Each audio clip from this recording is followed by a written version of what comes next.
After the Harden trade, the guys from ESPN and other talking heads were like, and it's one of those situations where you're looking at James Harden and you're asking, how the hell is this going to work? Seriously, how the hell is this going to work? I just don't get it, Skip. I really don't get what the Clippers are doing here. I just don't see it working, Skip, and I don't see this getting them over the hump. But right now, the Clippers are making them eat their words because as of this recording, they're in 4th place in the West with a 24-13 record, winning 7 games in their last 10 and 12 in their last 15.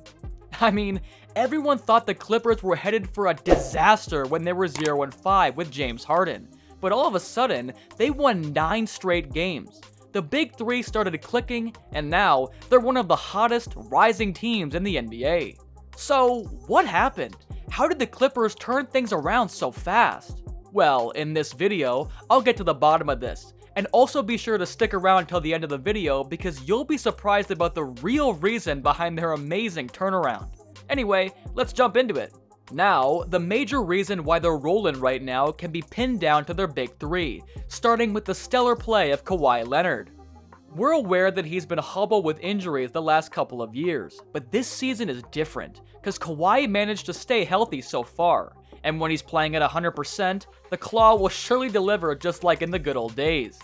I mean, he missed 24 games around the same time last season, but so far, this season Kawhi has played the first 27 games, and during that stretch, the Clippers had a 9-game winning streak, which got unfortunately snapped in the OKC game, which is the same game that Kawhi didn't play because he got sidelined with a bruised hip.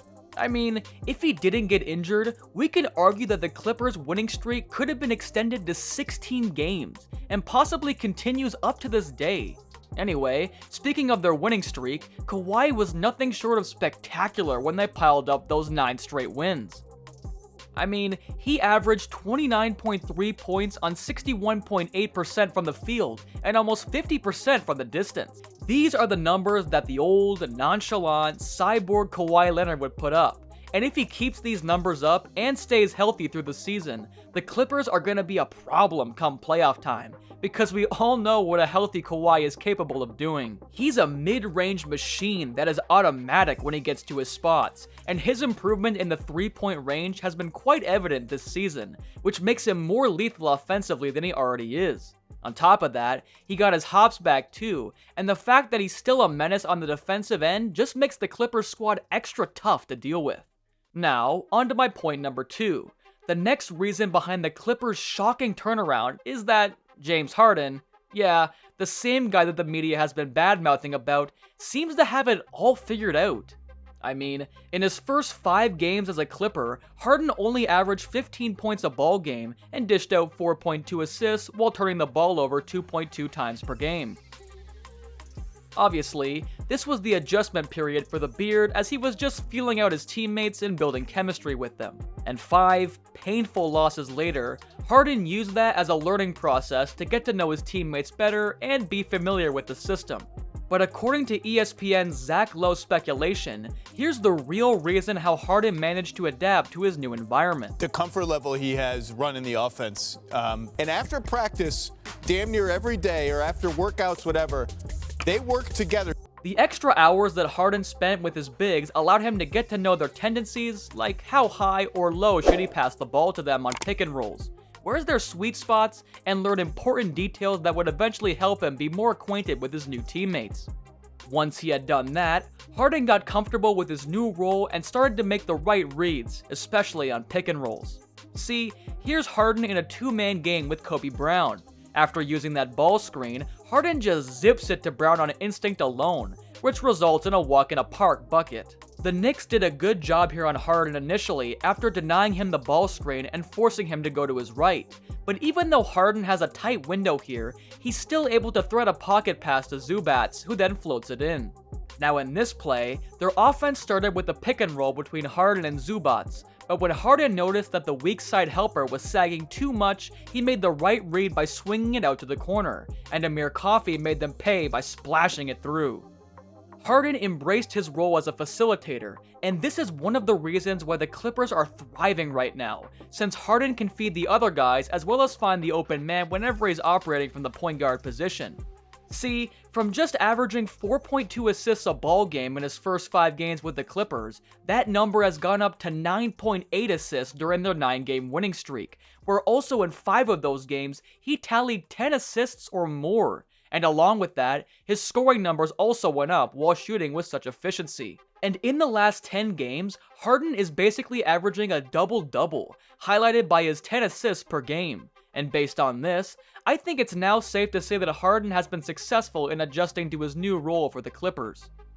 Now, we wouldn't be able to close out the conversation about the Big Three without mentioning Paul George, and as a matter of fact, he might just be the most underrated among the three, because he's always seen deferring to Kawhi and Harden on most occasions. But see, here's the thing. We all know that he frequently takes a step back so his co-stars can shine, but PG is one of those secondary or tertiary scorers that has to switch to takeover games simply if he wants to. I mean, although he's playing like a Robin, PG can transform into a Batman whenever the situation calls for it. See, here's what I'm talking about. The Clippers need a basket here to put this one away. PG gave it off to Kawhi, but despite taking the game-winning shot, he gave it back to PG cause he knows he's clutch. And as expected, PG delivered the goods when it mattered most. Although he's deferring a bit to Kawhi and Harden this season, PG still remains deadly and quite effective as a catch-and-shoot floor spacer. During their winning streak, PG averaged 21.5 points, 48.1% from the field, and 43.7% from beyond the arc. Now, zoom in on those shooting numbers further, and you'll see that he shot 50% from the field on catch-and-shoot situations, and an impressive 48.1% from 3, with an effective field goal percentage that went up to 71.7%. Anyway, outside of their big guns, their bench also played a huge role in their rise as of late.